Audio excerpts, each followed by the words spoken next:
Começa a gravar, meu filho. Ah, muito bem, começou a gravar. Ai, Jesus. Vamos lá, então. Vamos compartilhar. Tomara que vá para a página correta.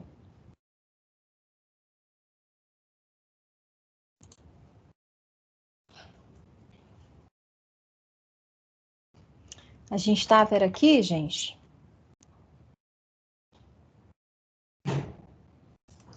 Acho que sim.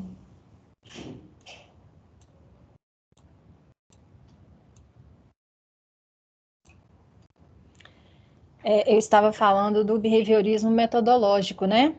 Que ele, como ele se utilizava das técnicas da metodologia científica, da observação, então ele não considerava sentimentos, por quê? Porque ser interno tem como a gente observar, olhar para uma pessoa e a gente conseguir observar o que, que ela está sentindo, né? Raiva, medo, não tem. Então, a gente vai observar o comportamento da pessoa, porque o comportamento a gente tem como observar e não só uma pessoa. Todas as pessoas têm como observar o comportamento de alguém, né? Todas que chegarem vão conseguir ver a mesma coisa. Tá certo? Então, behaviorismo metodológico, ele desconsidera o que é interno, tá? Sentimentos, estados emocionais, desconsidera. Só o que é observável. Então, segundo Skinner, um programa de behaviorismo metodológico só se tornou plausível quando se começou a fazer progresso na observação científica do comportamento. O behaviorismo metodológico, ele foi uma evolução também, pois só então tornou-se possível superar o poderoso efeito exercido pelo mentalismo, no sentido de afastar a pesquisa da investigação do papel desempenhado pelo ambiente. Mas restaram ainda problemas. A maioria dos behavioristas metodológicos admitia a existência dos fatos mentais, ao mesmo tempo que os excluía de consideração. Antes, o behaviorismo metodológico, antes dele se tornar, né, metodológico, ele foi com o laboratório de Wundt. Wundt, ele fazia a prática dele, eram as pessoas exercitarem para fazer a autoavaliação. As pessoas faziam, inclusive, treinamentos para fazer a autoavaliação. Depois, eles deixaram essa prática de lado, tá? Abandonaram a prática que o Wundt, aquele que montou o primeiro laboratório de psicologia, abandonaram a prática que o Wundt adotava e passaram, então, a fazer o estudo do comportamento observável, para aí sim estudar o comportamento das pessoas. Então, método utilizado, observação. Porém, né, mesmo os behavioristas metodológicos, eles admitiam a existência dos fatos mentais. Tem como você negar que você pensa, que você sente? Não tem. A gente pensa, a gente sente. Mas eles não levavam em consideração nos estudos do comportamento. Por quê? Porque eles, né, consideravam que só é científico aquilo que a gente pode aferir, aquilo que a gente pode observar. Tá certo? Certo. A partir dessa desconsideração dos eventos privados por parte dos behavioristas metodológicos, o behaviorismo radical surge. com uma nova proposta para o estudo do comportamento. Então, a partir desse bater o pé aí, não vamos considerar os eventos privados. Privados significa o quê? Pessoais. Que só o indivíduo sabe, só o indivíduo pensa, só o indivíduo sente. Né? A partir dessa desconsideração por parte dos behavioristas metodológicos, o behaviorismo radical, através do Skinner, surge com uma proposta para o estudo do comportamento. O behaviorismo radical, todavia, adota uma linha diferente. Não nega a possibilidade da autoobservação ou do autoconhecimento ou a sua utilidade, mas questiona a natureza daquilo que é sentido ou observado e, portanto, conhecido. A posição pode ser assim exposta: o que é sentido ou introspectivamente observado não é nenhum mundo imaterial da consciência, da mente ou da vida mental, mas o próprio corpo do observador. O que ele quer dizer com isso? A pessoa, quando ela pensa alguma coisa, quando ela sente alguma coisa, ela pode falar sobre isso. Ela, enquanto um observador, ela pode descrever o que está acontecendo com ela. O que um observador faz? Observa tudo o que acontece, observa os detalhes dos fatos que estão acontecendo. Então, essa pessoa, esse observador, né, enquanto ele descreve, enquanto ele fala aquilo que acontece com ele, ele está descrevendo algo que os outros não podem observar, mas que não é nada fantasioso, não é nada sobrenatural. O que ele está descrevendo, o que está acontecendo com ele, faz parte do corpo dele, faz parte da vida dele. Não é algo do divino. Entendem o que eu estou querendo dizer?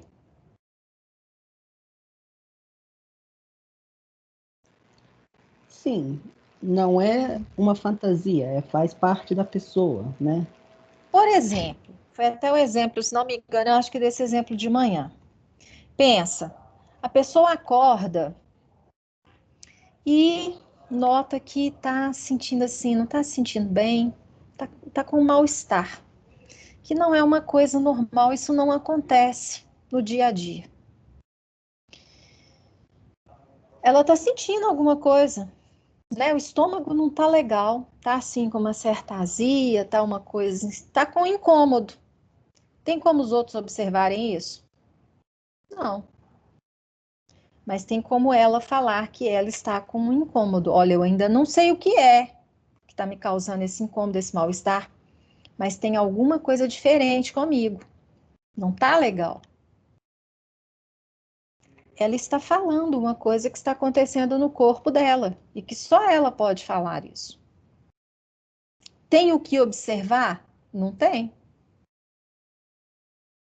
Teria o que observar se, né, nos finalmente aí, se esse mal-estar aumentasse e ela começasse a passar mal. Vamos supor que ela tivesse vômitos. Aí os demais poderiam observar que ela está com um comportamento de quem está adoentado, passando mal. Estão entendendo o que eu estou falando? Então, quando a gente descreve algo que está acontecendo com a gente, por exemplo, você começa a sentir umas dores nas juntas, vocês não, né, gente? Vocês são todo mundo novinho, né? Eu, por exemplo, vou no médico e falo com o médico, doutor, aqui, ó, minhas juntas estão tudo doendo. Ele olha e fala assim, tá nada, não tô vendo nada aí. Essa seria a postura do behaviorista metodológico. Não tô vendo nada nas suas juntas, não tem nada de errado, não. Você tá doida? Tem nada doendo, não. Isso é coisa da sua cabeça, isso é coisa da sua imaginação. Entendem? Mas eu estou sentindo dor nas juntas. Eu, né, estou falando o que está acontecendo comigo. Então, o Skinner, ele se atentou para isso. O que o observador está fazendo é uma introspecção. Ele está falando algo que está acontecendo com ele. E isso não quer dizer que faça parte do mundo imaterial. Claro que a hora que eu falo, minha junta está doendo, olhando aqui a olho nu, eu posso não ver nada. Mas provavelmente, se eu fizer exames, pode ser que se detecte alguma coisa. Ou que eu torci, né? Tive uma torção, uma coisa de mau jeito que está doendo, então algo vai estar inchado, né? Ou às vezes eu tô com alguma coisa nas juntas mesmo, algum tipo de inflamação que vai acusar nos exames. Tem algo de fato acontecendo no meu corpo, que a olho nu não é visível. Mas para o behaviorismo, sendo bem radical, tá? Para vocês entenderem, para o behaviorismo metodológico, tem nada de errado, não tô vendo nada de diferente. Mas eu estou relatando que tem algo diferente acontecendo no meu corpo. É interno, não é aqui externo, eu não estou vendo.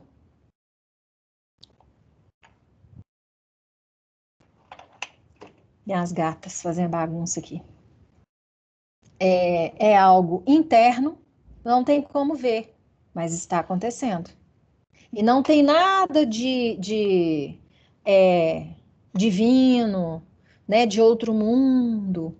Não tem nada disso. Mas tem coisas que acontecem no corpo da pessoa que a pessoa tem como ela descrever, mesmo que o outro não possa ver. Então, neste momento, o objetivo era apenas apresentar as diferentes formas de explicar o comportamento ao longo da história. Tudo isso que a gente falou aqui, partimos do coração, depois a gente foi para a mente, tá? Depois partimos aí para o estudo do comportamento, para algo que era observável, até que o Skinner vem e fala: não, não é bem assim. Uma pessoa olhando para si é um observador, né? Falando do próprio corpo. A gente pode não ver, mas faz parte, sim, do comportamento, igual pensamento. Você vai negar que você não pensa? Tem como eu saber o que você está pensando se você não falar? Você está pensando. Eu não consigo adivinhar. Aí sim que seria divino eu adivinhar o que você está pensando. Mas você pensa, você sente. Mas para isso você precisa relatar. Ok, gente? E a professora, ela entra em algum ponto Hã? nisso? A Entendi. mentira. Mentira. Ah, não. Não. Nesse caso aqui, que o Skinner vem falar a respeito do que é pessoal, né, do que é privado, é só essa diferença aí do behaviorismo radical para o behaviorismo metodológico, mas não o mérito da questão do que você estar sentindo ser mentira ou verdade, ou de você estar falando uma mentira ou uma verdade. Tá? O que ele procurou deixar claro é que o fato de acontecer algo com você, por exemplo, o seu pensamento, você pensa, né, uma série de coisas, seu pensamento. Para o behaviorismo radical, ele não considera como um comportamento o fato de pensar. Ele só considera comportamento aquilo que pode ser observável. Ele não consegue observar o que você está pensando. E o Skinner fala: não, a pessoa está pensando.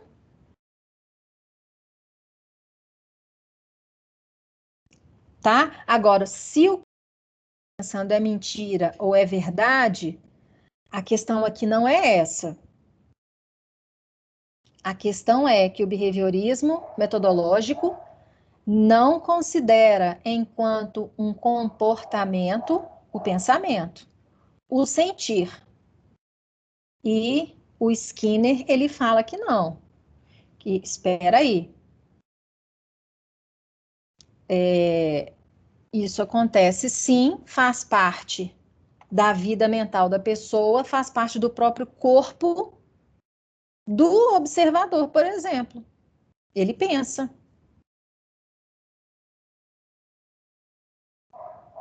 Tá certo?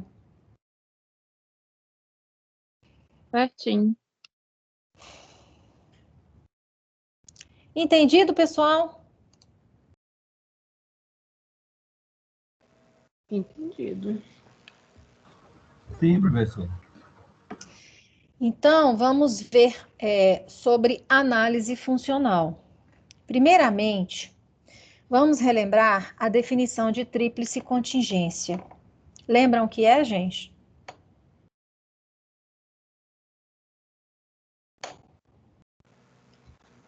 É o estímulo anterior, a resposta é o estímulo posterior, né? O estímulo... Exatamente.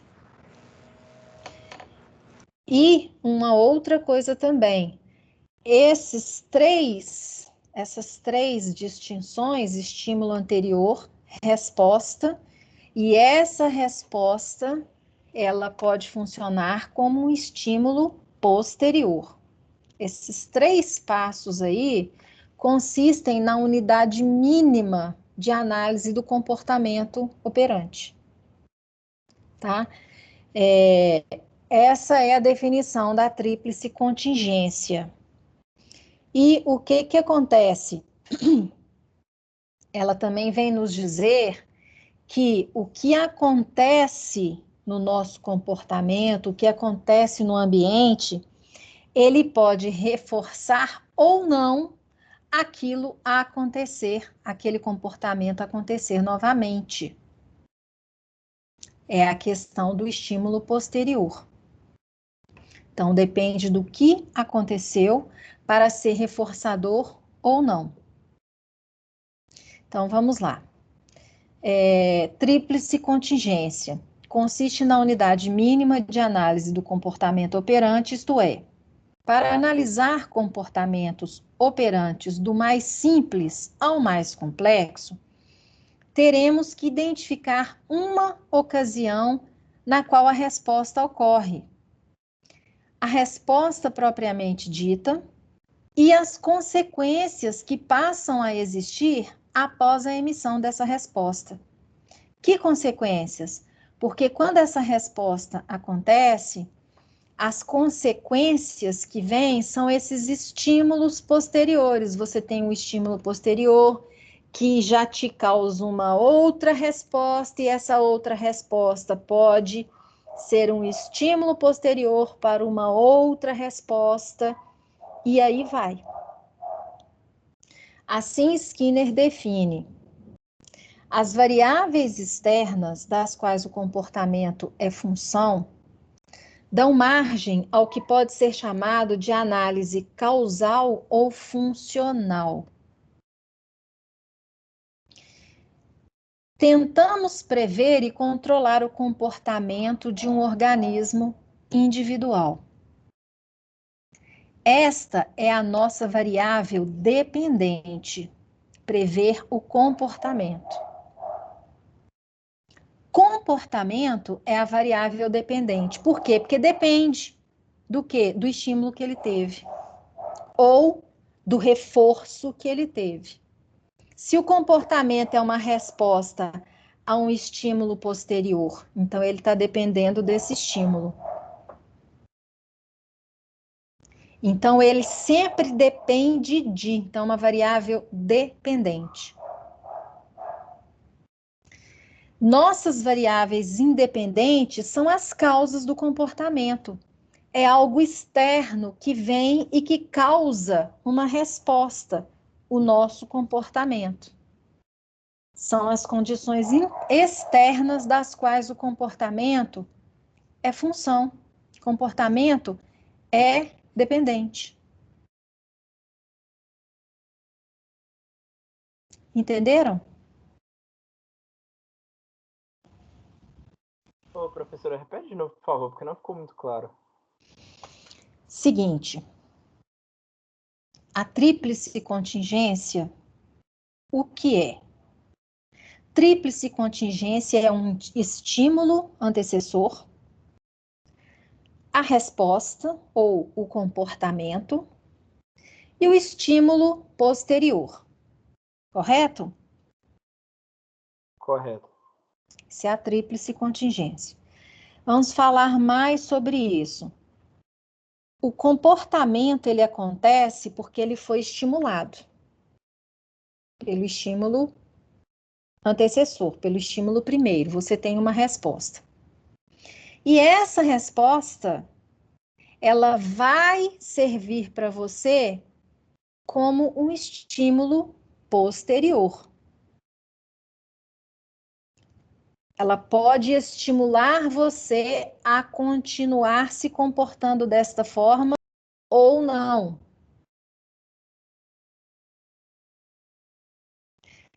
Então, o que nós temos aí? O comportamento ele só acontece quando ele tem um estímulo. Se não tem o estímulo, não tem comportamento. O estímulo é a causa do comportamento. E a causa, ela é externa. Comportamento é a consequência. Então, o comportamento vai depender do estímulo. O comportamento ele é dependente, é uma variável dependente do estímulo. Agora, o estímulo, ele é independente. Você só tem o comportamento se você tiver o estímulo. E no caso do estímulo posterior? O estímulo posterior, porque o seu comportamento, aquilo que você faz enquanto resposta, enquanto comportamento, afeta no ambiente. E ele pode servir como estímulo também, até mesmo para você. Então, é posterior, por quê? Porque você vai ter a resposta e essa resposta pode te reforçar a outro comportamento ou ao mesmo comportamento. Então, o estímulo é a causa e a causa independe. O comportamento depende da causa. Conseguiu entender? Sim, agora sim. Ok. Tudo bem, pessoal? Podemos passar para frente?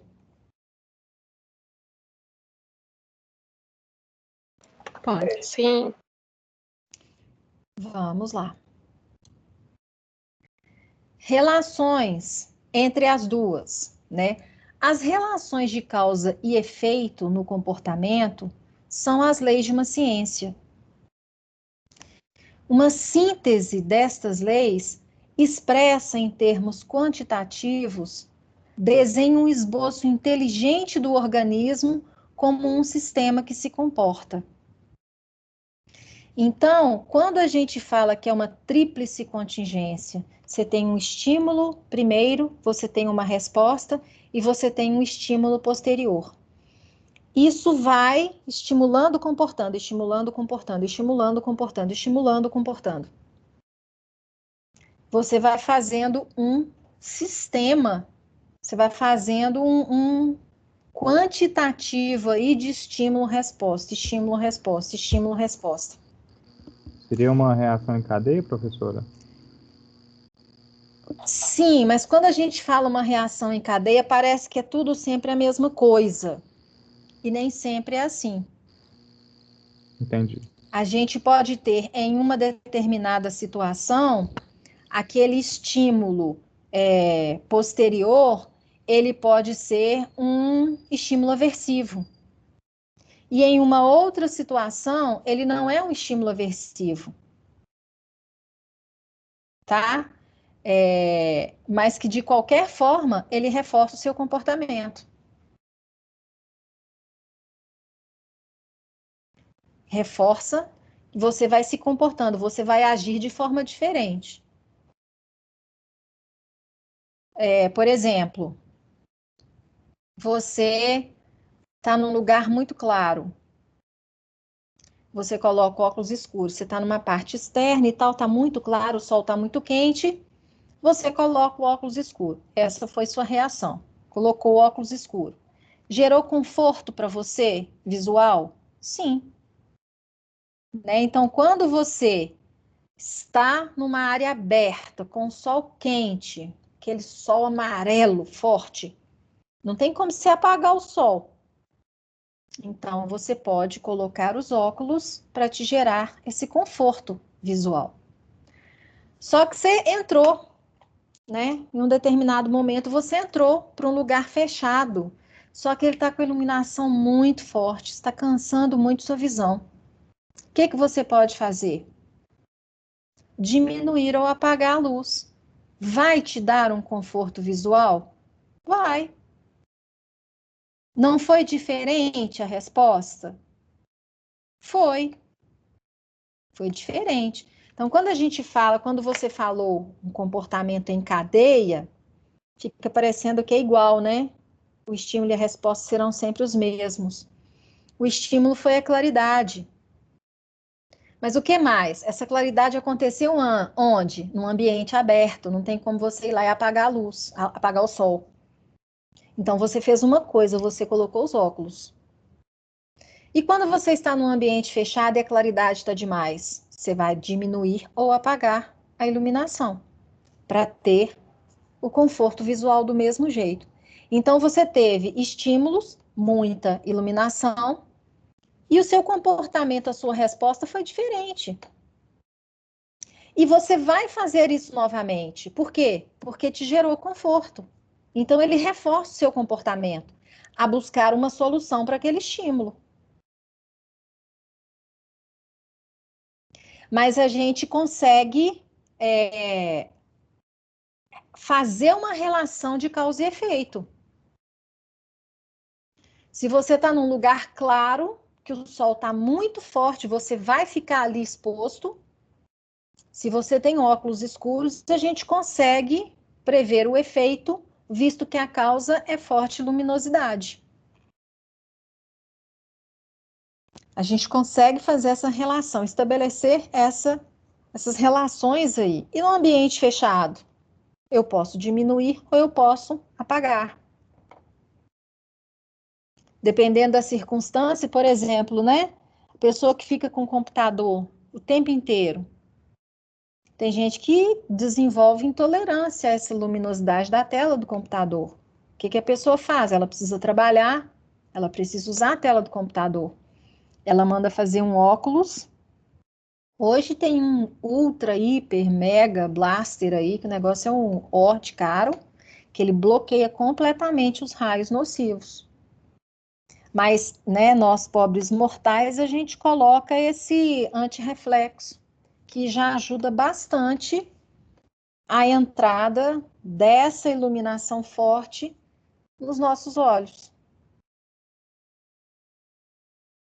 Então, tem uma série de coisas que são comportamentos diferentes e que têm a ver com luminosidade. Entendeu? A questão do comportamento em cadeia que eu estou chamando a atenção é que os comportamentos que vão acontecendo não quer dizer que eles são idênticos, mas um estímulo posterior, ele te causa uma outra resposta. E essa resposta pode produzir um estímulo que vai causar outra resposta, e aí vai. Não quer dizer que a resposta é sempre a mesma. Você está no quarto, você vai colocar o óculos escuro. Não, você pode apagar a luz. Entendido?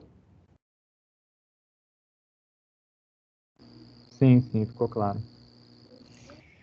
Então, por esta razão, o papel do analista do comportamento é manipular variáveis que afetam a probabilidade de emissão da resposta, as chamadas variáveis independentes, ou seja, a causa. Então, o analista do comportamento, ele vai buscar manipular as causas. Para quê? Para gerar comportamentos diferentes. Assim como devemos relacionar estes eventos internos às variáveis manipuláveis, das quais são função, se quisermos fazer uso prático deles também, precisaremos identificar os eventos físicos através dos quais uma força social afeta um organismo, para manipulá-los com o propósito de controle. A gente consegue ver as forças sociais, gente? A lei, a regra.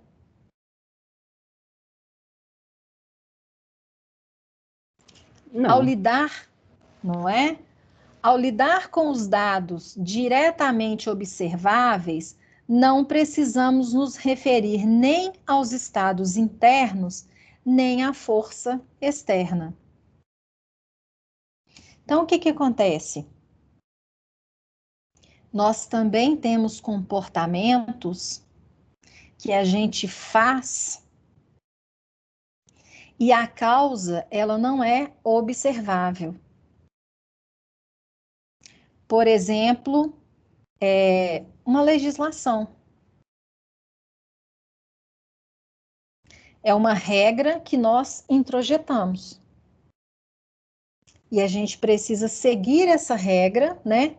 Todo mundo precisa seguir as normas e regras para quê? Para que todos respeitem, assim como também serão respeitados.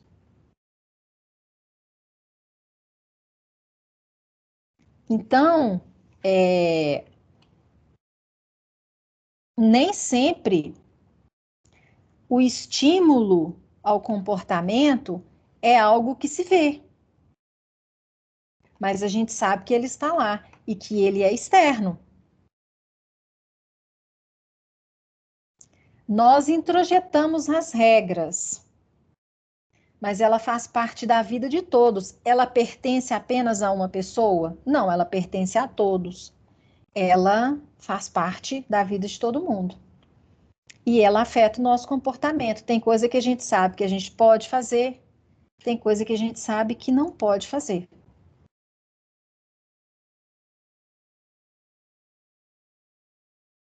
Ok?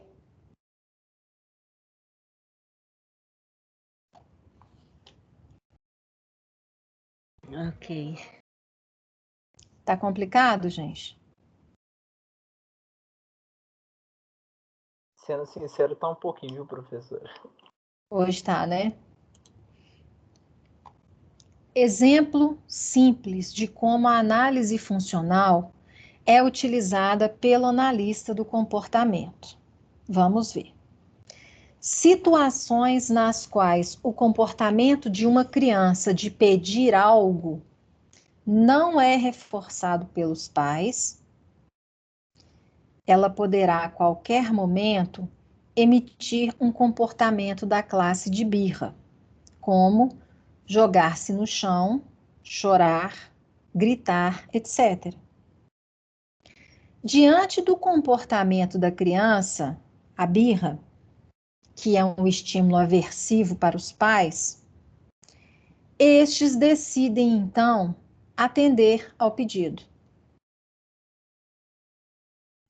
Então, a criança pede algo aos pais, os pais falam que não será possível.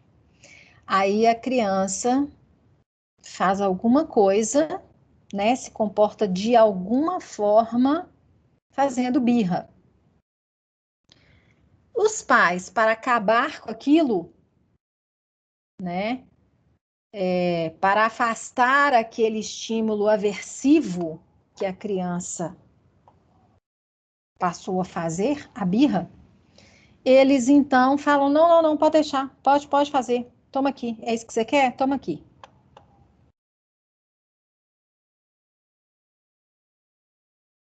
Isso é o comportamento que aconteceu. Esse foi o quadro que aconteceu, tá? Muitos pais podem atribuir o comportamento mal educado do filho, fazer a birra, como sendo proveniente da personalidade forte que esse filho tem. Ah, não, esse menino tem uma personalidade muito forte, nossa, ninguém dá conta dele. Do temperamento, ou mesmo questionar que eles não sabem a quem que esse menino puxou. Não, esse menino puxou, entendeu? Só não sei quem. Não foi nem eu nem a mãe. Esse menino puxou alguém. Porque ele tem uma personalidade, um temperamento muito forte. Os pais, às vezes, justificam esse comportamento da birra dessa forma. Que a criança tem a personalidade forte, ou então que ela puxou alguém para se comportar dessa forma. Que os pais não se comportam dessa forma, mas a criança, para se comportar, significa que ela herdou isso de alguém. Entendido? Vocês já ouviram essa história, gente? Já viram isso aí? Em algum lugar, em algum momento?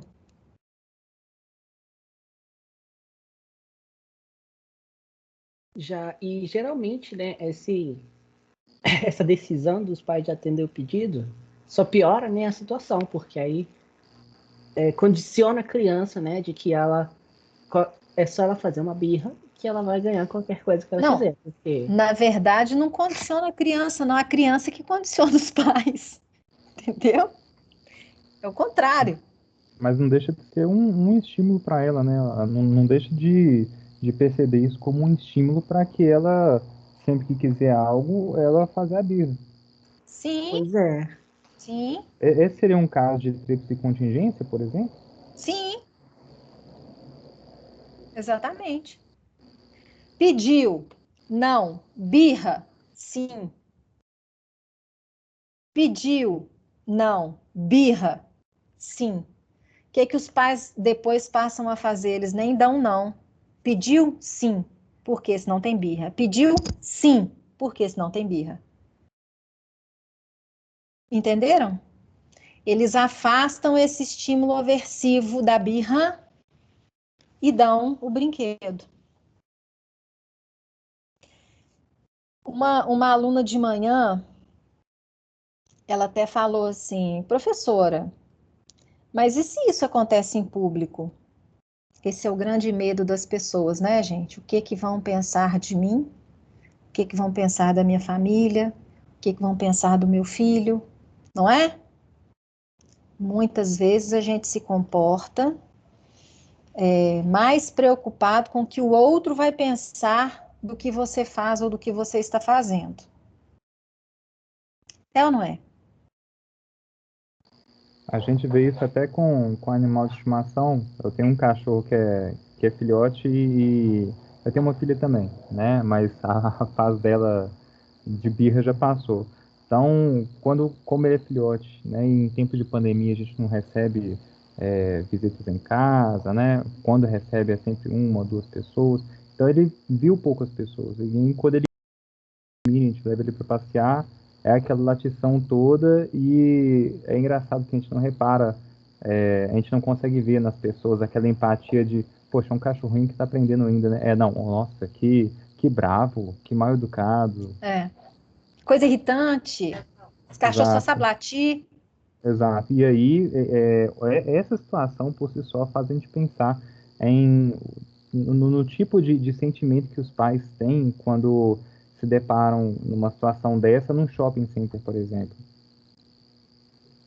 O É julgamento é porque massa. julgamento. Nós temos muito medo do julgamento do outro, né? A gente quer, tem situações que a gente quer evitar, tem situações que a gente queria ser perfeito. né? Pois é. Então, olha só. Olhando do ponto de vista funcional, caso haja um aumento na frequência do comportamento de birra, como os psicólogos comportamentais poderiam orientar os pais a lidar com o filho? Mudaríamos o comportamento da criança ou manipularíamos variáveis que o controlam mesmo? Como que a gente faria isso?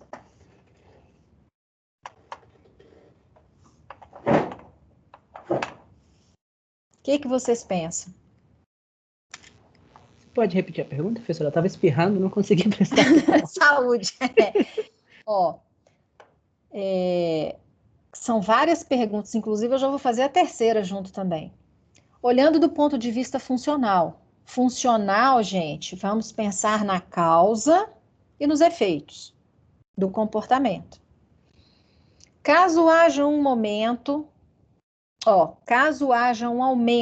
na frequência do comportamento de birra, como os psicólogos comportamentais poderiam orientar os pais a lidar com o filho?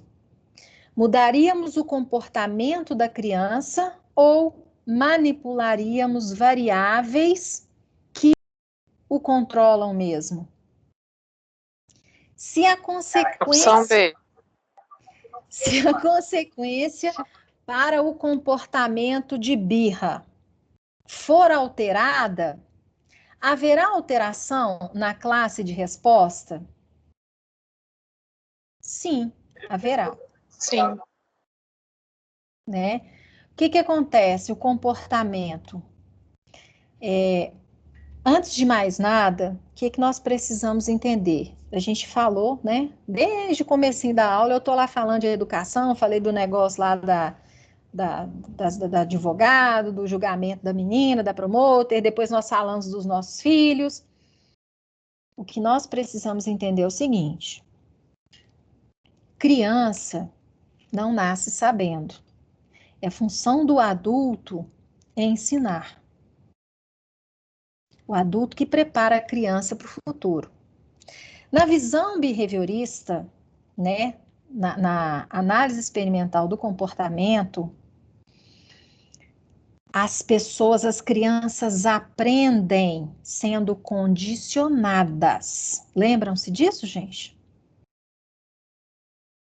Qual que é o aprendizado? Como acontece o aprendizado? No condicionamento. Lembram que a gente viu até a questão da modelagem? Que quando é uma coisa simples de se aprender, aprende-se rápido, mas quando é uma coisa complexa, a gente vai por fases na modelagem. Lembram-se disso? Que eu dei o exemplo de nadar, dei o exemplo de andar de bicicleta, que aí vai por etapas, até que, por fim, a última, a criança consegue andar de bicicleta sozinha, ou consegue nadar em uma determinada modalidade sozinha. Lembram-se disso? Lembra. Então, o aprendizado nessa abordagem teórica, ela é aprendida pelo condicionamento. Então, aqui, se a gente está fazendo uma análise funcional, que o comportamento, ele acontece dependendo da causa. E se nós já estudamos antes, a gente já viu o que é reforço positivo, o que é um reforço negativo. Lembram-se disso? Sim. A gente viu sobre o que é punição positiva, punição negativa. Lembram-se de tudo isso, né, gente?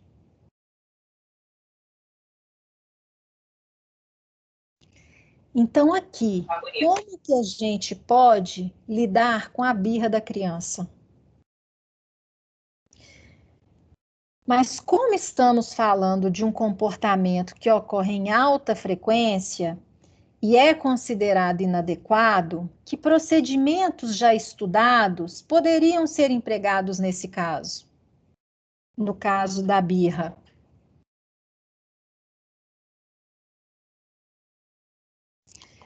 Eu falei de reforço positivo e negativo, falei de punição negativa e positiva, não foi isso? Falei sobre aprendizado. A gente aprende na concepção behaviorista, né, na análise do comportamento experimental, o aprendizado quando você é também reforçado. O reforçamento faz com que você continue repetindo aquele comportamento. Esse reforço não precisa ser o tempo inteiro acontecendo o reforço. Mas se você não recebe mais reforço nenhum, o que acaba acontecendo? Aquele comportamento ele está em extinção. Lembram-se disso? Uhum. Então, respondendo à pergunta, né? Quais os procedimentos estudados poderiam ser empregados neste caso da birra da criança? Quais que poderiam ser? O que vocês acham? Reforçar um outro comportamento, né? Um comportamento diferente daquele que ela está apresentando. Então, você está dizendo reforçar em vez de dar a atenção àquele comportamento que ela está emitindo ali, que é a birra, você vai buscar reforçar um outro comportamento. Isso, Mas, que aí se é você não positivo. reforça, se aí você não reforça aquele comportamento negativo, né? Como você disse, ele entra em extinção. Em vez de focar isso. naquele comportamento que a gente vê como ruim, focar em outro comportamento que a gente quer que substitua este comportamento ruim. Bom, a análise experimental do comportamento recomenda exatamente isso. Nessa hora, a aluna me perguntou, professora, mas e se estiver num lugar público? Por quê? Você finge que o filho não é seu. Continua andando. É, exatamente isso aí, Aline. Foi a Aline, não foi? Foi. Mas é mais ou menos isso aí. É uma coisa, a gente fala rindo e tudo, gente, mas é a mais pura verdade. O que acontece? A criança, ela observa a reação da gente, tá? Não só a criança, todo mundo observa. Professora, posso te interromper bem rapidinho? Sim. Eu falo isso brincando, mas eu fiz isso no Carrefour. Aquela pirraça de deitar no chão e começar a gritar. Sim. E eu simplesmente contei até 10 e continuei andando. Contou até 10, respirou fundo, né? Respirei fundo, continuei andando, lógico que, né, observando, era pequenininha. Mas quando ela olhou para um lado, olhou para o outro, viu que já não tinha ninguém mais observando o espetáculo e que ela se viu sozinha, ela ficou apavorada, levantou, enxugou o rosto e correu atrás do prejuízo. Então, realmente é mais ou menos isso. É não dar palco para o espetáculo, né? Exatamente. Se acha, gente, parece assim que a gente não tem coração em falar uma coisa dessa, né? Que você, assim, é como se diz, deu as costas. Então, a criança, né? Eu tô fazendo isso para quem? O que eu tô fazendo não tá adiantando nada, ninguém tá me olhando, não tô chamando a atenção de ninguém. Ela não está conseguindo reforçar o comportamento de ninguém. Se você, na hora, né, vira e fala, não, não, não, aqui, ó, o que você quer mesmo? Toma aqui, pelo amor de Deus, cala a boca, cala a boca. Ela sempre vai usar disso com você para conseguir o que quer. Então, se você não reforça esse comportamento dando o que ela quer, né? Você já está no lucro. Primeira coisa, não dê o que ela quer. Segunda coisa, é essa questão de não reforçar de forma nenhuma, porque às vezes você não dá, mas fica chamando atenção, fica falando, fica não sei o quê. Então, algum efeito ela viu que tem sobre você. Então, a questão do reforço é muito importante. Não reforçar aquele comportamento.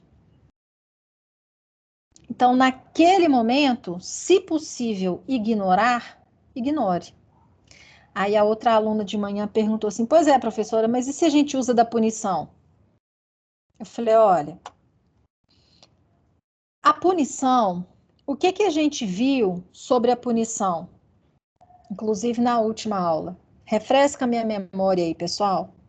O que que a gente viu da punição na última aula?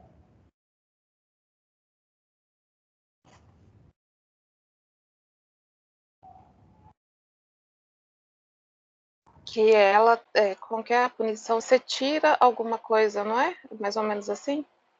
Nós temos duas formas de punir. Isso. A gente pode inserir algo aversivo, que seria punição Isso. positiva, ou seria retirar algo que a criança gosta. Eu sempre gosto de falar retirar algo que a criança gosta, mas o termo técnico seria retirar algo que é um reforçador positivo. É algo que ela gosta, que você poderia utilizar em outra situação como um reforço positivo para um comportamento legal que ela faça, entendeu? Mas por quê? Porque ela gosta. Então, são essas duas formas, a punição positiva e a punição negativa. Agora, eu não sei se vocês se lembram também, mas a punição chega num ponto em que a pessoa, ela dá um jeito de se esquivar. Então, ela não faz o que é certo e chega em um determinado momento, ela se esquiva da situação. Usei o exemplo das multas. Por quê? Porque as nossas normas e regras sociais para a gente viver em sociedade, nosso Código Civil, né? A legislação que a gente tem para viver em sociedade, ela é muito punitiva. Tudo ela tem uma punição para você. Para quê? Para você não fazer. Não teste esse limite. Se você testar esse limite e for pego, você tem uma punição. Então, o que que a gente faz? O que que a gente deveria fazer? Ah, tá, não pode, pronto, acabou. Então, não pode, não vou me comportar e vou seguir o que fala a legislação. Não é assim? Deveria ser dessa forma. Por quê? Porque nós estamos regidos por uma legislação que ela tem punições caso você não a obedeça. Só que não é bem isso que a gente faz. A gente cumpre até um determinado ponto, enquanto o agente punidor está próximo. Quando o agente punidor não está próximo, o que que a gente faz? A gente burla a regra. Olha a questão dos radares. Radar, se você for pego no radar, você tem ponto na carteira, você tem multa para pagar. Não é assim?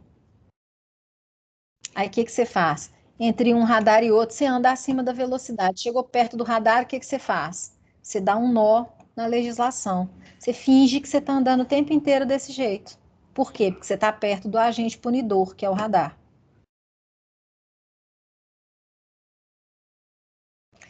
Então, do ponto de vista funcional, qual que é a forma ideal para a gente modificar um comportamento. Do ponto de vista funcional, você precisa não reforçar comportamentos inadequados.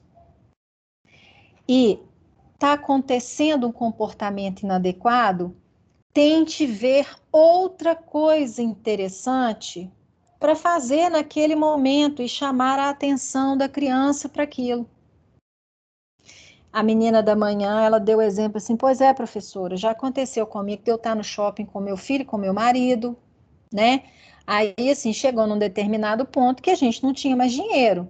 Aí ele cismou que ele queria determinada coisa. Não, eu quero isso, a gente vê aqui no shopping, você vai ter que comprar para mim, você vai ter que comprar para mim. Professora, tinham 5 anos na época. Aí eu falei com ele, não, eu não tenho, mamãe não tem dinheiro, então não tem como comprar. Aí ele começou a fazer uma pirraça. Aí sabe o que eu fiz, professora? Eu não sei se eu fiz certo. Sabe o que eu fiz? Eu virei e falei com ele, se você não calar a boca agora, já te falei que eu não posso comprar. Se você não calar a boca agora, eu vou te bater quando a gente chegar em casa. Aí ele calou, sabe, professora? Ele calou.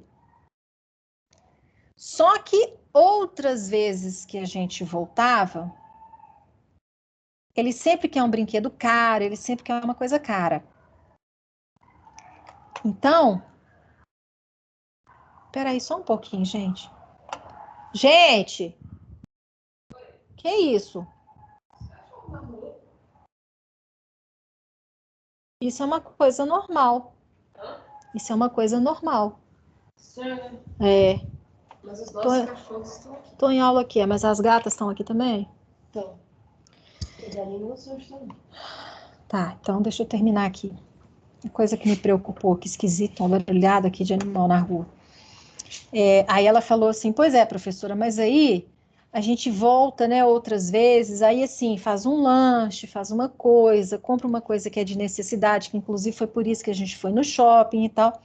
Aí chega num determinado momento, ele vira e fala, ah, eu quero aquilo que tá ali na vitrine. Aí eu explico para ele, pois é, mas hoje eu já comprei isso para você, agora eu não tenho mais dinheiro. Aí ele começa a fazer pirraça de novo, aí eu falo com ele, ó, se não calar, já te falei que eu não posso, se não calar, eu vou te bater quando chegar em casa. Aí eu ainda perguntei para ela, eu falei, olha, e me responde uma coisa, você fala com ele sempre que vai bater quando chegar em casa. Por quê? Ah, professora, é porque eu não acho assim bonito, né, a gente ficar corrigindo, batendo na frente dos outros. Aí eu falei com ela, falei assim, olha, hoje, né, a nossa cultura hoje educacional, ela prega que bater não é interessante em momento algum. A criança, ela precisa ter limites desde cedo, e é tendo limites que ela vai entender e introjetar que ela precisa de limites e todos nós precisamos de limites. Então, hoje, bater o couro não é uma coisa interessante. E sempre que você vai falar não com a criança, explique o porquê. Professora, mas como é que eu vou falar não, explicar não para uma criança de 1 ano de idade? Desde que você fale não, fale de uma forma que ela possa, de alguma maneira, te entender. Não é apenas não. Foi assim no tempo que a gente era pequeno. Ah, pode isso aqui? Não. Você ficava assim, mas por quê? Por quê? Quando você tem um porquê, você pode até não aceitar, mas você tem o porquê. E um porquê também sem precisar fantasiar. Fale a verdade. Se você fala que vai punir, aí eu perguntei para ela, quando você falou que quando chegasse em casa ia bater, quando chegou em casa você bateu? Aí ela falou assim, as primeiras vezes não. Aí teve um dia no shopping que ele virou e falou comigo, você sempre fala que vai me bater e nunca me bate. Continuou com a pirraça, professora. Eu falei, porque a criança, ela testa os limites. Você falava que ia bater, ele parava. Chegava em casa, você não fazia nada. Então, chegou um dia que ele te desafiou. Você falou que ia bater e não bateu. Ah, pois é, mas nesse dia, quando chegou em casa, eu peguei a correr e bati nele. Falei, pois é.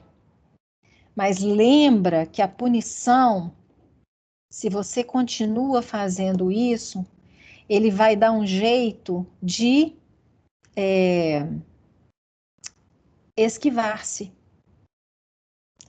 E o que você precisa fazer na formação e na educação dele é reforçar o que é positivo, ensinar o que é correto, reforçar o que é positivo.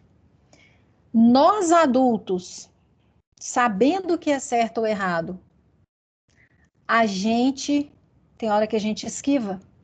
Imagina uma criança que não consegue mensurar as consequências das punições e começa a ter punição, punição, punição. Só aversiva, aversiva, aversiva. O que ela passa a fazer? Ela passa a mentir. Ela passa a se esquivar para fugir daquela situação. Porque ela sabe que ela vai ser punida. Ela vai querer fugir da punição. Fugir da punição, ela começa a mentir, mas ela continua fazendo errado. Então, nós temos... Por que o Skinner nos mostrou as formas de se fazer? Para a gente entender o mecanismo de funcionamento do comportamento. Quando a gente usa da punição, a punição ela tem duas formas. Ou a gente insere algo que é aversivo, ou a gente tira algo que é positivo. Tem momentos que as coisas fogem do controle. Então, se você vai usar da punição, procure usar essa que você retira algo que é positivo.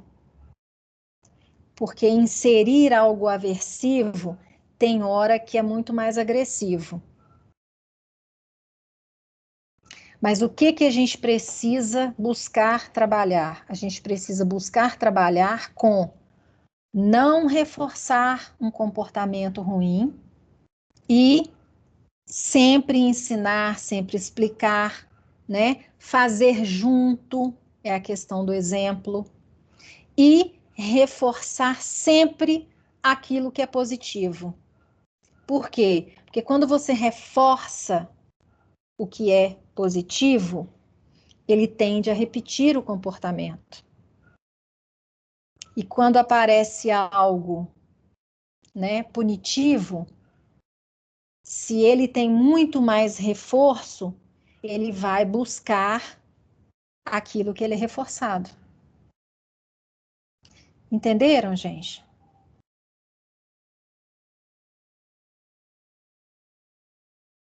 Entendi. Sim.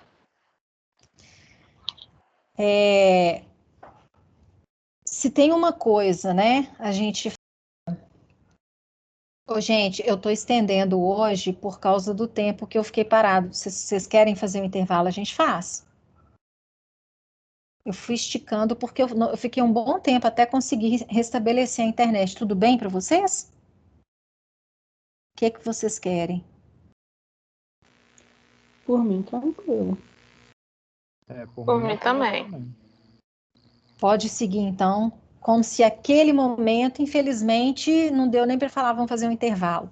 Eu achei que fosse voltar bem mais rápido. Vocês me perdoem, tá?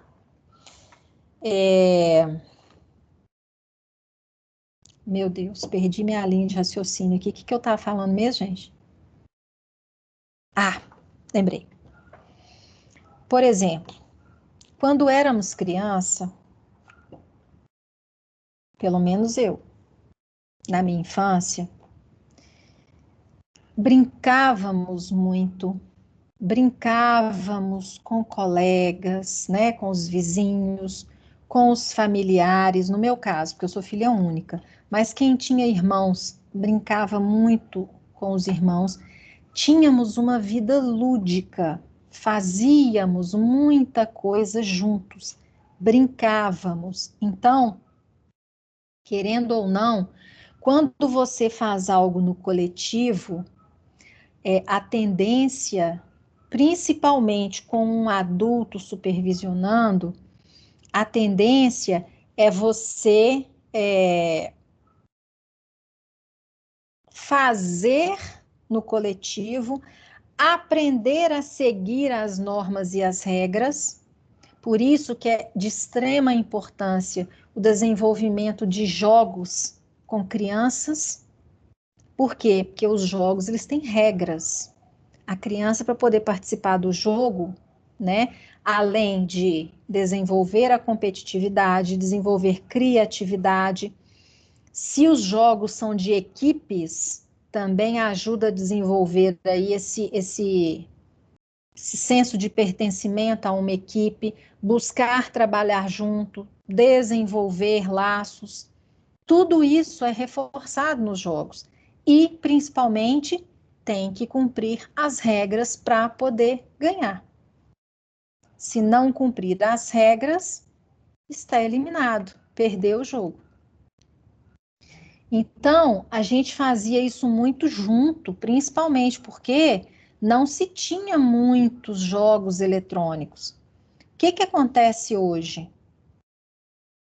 Hoje, as crianças ficam muito, cada um na sua, as crianças não, né? Hoje mais os adolescentes, mas as crianças também. Ficam cada um na sua, cada um na sua casa, cada um no seu computador e jogando. Então, esse dividir o espaço, esse fazer junto. Não, professor, mas está dividindo, sim, está jogando junto. Não, gente, não tem essa convivência física, social. E isso faz a diferença na postura da pessoa na vida adulta. Então, essa questão lúdica, né? A questão Hoje o neném, ele pega um tablet, né? Os pais já de cara dão um tablet para a criança ou celular. E a criança nem sabe direito, ela acha engraçadinho que ela passa o dedinho e a imagem corre, né? Ela acha engraçadinho e aquilo vai despertando, aquilo vai estimulando, aquilo vai... Você tira o celular da criança, a criança abre a boca a chorar. Vocês já viram vídeos assim na internet? Eu já vi alguns.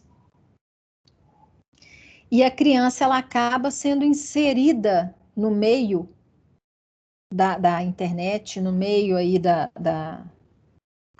parafernália aí, né? Como é que eu posso chamar isso? Dessa vida nossa online muito cedo. E a criança, ela está deixando de ter o lúdico, o brincar, o ouvir histórias, porque os pais hoje eles não têm mais tempo, os pais trabalham. Mal acabou a licença maternidade da mãe, ela já está entregando a criança na creche. Então, as crianças antes, alguém contava histórias para elas, então, antes delas saberem ler, né? Então, elas imaginavam, o imaginário era muito rico, o lúdico, o brincar, o dividir também. O fazer, ela desenvolvia, né, as habilidades motoras, fazendo, colorindo, recortando, mexendo com massinha. Os limites, né? O colorir, gente, pode parecer que é uma coisa boba, mas a criança tem um desenho para colorir. Ô, professora, mas quando a criança é muito novinha, ela não consegue respeitar esse limite. Não, ela não consegue. Mas a gente dá para ela e quando acaba a gente fala que tá lindo, maravilhoso. Ele pode estar todo borrocado, mas aquilo ali foi o melhor que ela conseguiu. À medida que ela vai fazendo, ela vai tentando melhorar e ela vai não ultrapassando aquele limite do traço do desenho, combinando melhor as cores. Isso é uma evolução, tanto motor quanto de normas. Porque colorir, chega um momento que a gente vai instruindo a criança. Ah, agora você vai colorir para mim e você vai tentar não ultrapassar as linhas de contorno do desenho. E com isso a criança vai se sentindo desafiada. E querendo ou não, gente, isso é uma introjeção de limites. Que tem limites que a gente chega até perto, mas que a gente não ultrapassa. Que a hora que ultrapassa é outra coisa. Então, até não colorir um desenho, a gente está passando vários simbólicos para a criança, nessa prática dela. E as crianças hoje não estão tendo mais isso. E pensa, elas antes faziam isso em casa, com os coleguinhas, e fazia na escola. A criança ia para a escola com 6, 7 anos de idade. Hoje a criança já vai, quando vence a licença maternidade da mãe, e depois ela já segue na creche, só que depende do lugar que ela pode ir. Às vezes ela vai para uma creche ou para uma escola que tem menos criança para uma tomadora de conta, né? Uma professora, uma auxiliar. Mas tem lugares que são muitas crianças para uma pessoa dar conta de orientar. Então já tem muita coisa aí que da infância está perdida. Com essa história da pandemia, vocês ouviram, eu vi várias vezes, eu acho que a gente terminou aqui, deixa eu ver. Eu vi várias vezes, sim, especialistas falando que as crianças, elas não irem para a escola, que não era uma coisa interessante, porque elas estavam deixando de ver conteúdos que seriam muito importantes para a formação dela enquanto pessoa, assim como para o aprendizado, porque o aprendizado a gente começa do simples e vai galgando posições que vão se tornando complexas, né? E dependendo dessa etapa, ela pode ser queimada. Futuramente, isso pode gerar uma dificuldade de aprendizagem. Por quê? Porque ela não passou por aquela fase de uma maneira adequada. Então, eles estavam falando sobre isso, que a pandemia, elas estavam, ninguém quer, foi uma necessidade, e até hoje, né, discute-se o abrir as escolas ou não, por uma questão de segurança, segurança inclusive a vida, não apenas da criança. A gente teve óbitos de criança, mas os óbitos foram muito, muito menores do que o óbito dos adultos. A criança, enquanto mesmo um veículo de contaminação. Ela também pode se contaminar, mas o número de óbitos foi muito menor. Mas estão sujeitas, sim, né? Agora, isso foi discutido, que é uma preocupação muito grande. Por quê? Porque a criança está perdendo também com relação à sua formação. E uma formação que é primordial. Porque tem fases aí do aprendizado que são estimulados na escola, né? Aí já é fase do aprendizado mesmo. Os pais, eles auxiliam em casa com o quê? Com o dever de casa, né? Atividades lúdicas, com brincadeiras e tudo mais, sim. Mas os professores, quando eles trabalham determinadas atividades na sala, não é à toa, não é para queimar o tempo, não é para passar o tempo. Toda atividade que a escola trabalha, ela tem um objetivo pedagógico. Aquela atividade é para desenvolver A, B, C. E como que isso é reforçado em casa? Através do dever de casa, através dos trabalhinhos que são passados para desenvolver ao longo do tempo, para entregar em uma determinada data. Então, isso é uma questão que foi muito, assim, foi muito badalado, que é uma necessidade pela questão da saúde, mas que as crianças, elas estavam possivelmente queimando etapas no processo de aprendizagem e os pais, principalmente os pais de hoje, que, né, estão em função do trabalho, os pais, eles estavam em função de ficar quase loucos em casa com as crianças. Por quê? Porque eles perderam esse hábito, gente. Final de semana é muito curto. Durante a semana, é criança na escola e pais trabalhando. Os pais dentro de casa com as crianças, nós tivemos vários relatos de que eles não sabiam o que fazer. Não sei como que o professor dá conta. Eu não estou dando conta de um, de dois. Como que o professor dá conta de uma sala cheia? Vocês não É, viram isso, não? é bem interessante essa questão, justamente porque eu, por curiosidade, eu procurei saber sobre essa questão de homeschooling, né? E justamente para não deixar que a minha filha caísse nesse ostracismo, né? Ficasse sem ver nada. Porque menino com um mês de férias já esquece como é que escreve até o próprio nome, né? Agora, como a gente não sabia, né? Até hoje a gente não tem um limite para quando vai ocorrer a reabertura das escolas, a gente já esperava que fosse até julho, pelo menos. Então, eu procurei saber como fazer homeschooling e tal. E eu tenho folga no meu trabalho de 72 horas, né? Dessas 72, assim, o primeiro dia é só dormir, né? Mas a gente tinha Ninguém é de expectativa ferro, né? de... Exatamente. Mas a gente tinha expectativa de conseguir realmente acompanhar, né? Encontramos sites com a matéria detalhada por disciplina, por ano. Então a gente pensou que daria realmente poder fazer um acompanhamento, mas a rotina a rotina da nossa sociedade hoje, ela implica justamente nesse afastamento, né? É impossível, se não tiver uma exclusividade, né? Aquele regime de exclusividade mesmo, é impossível aplicar o homeschooling. E mesmo com toda a vontade, mesmo encontrando material, falta a questão da disciplina. Tem também o fato de que os filhos não enxergam nos pais o mesmo caráter disciplinador que enxergam no professor, né? Para o Muitos filhos... momento de escola. Exatamente, exatamente. Eles enxergam a autoridade, mas é uma autoridade diferente, né?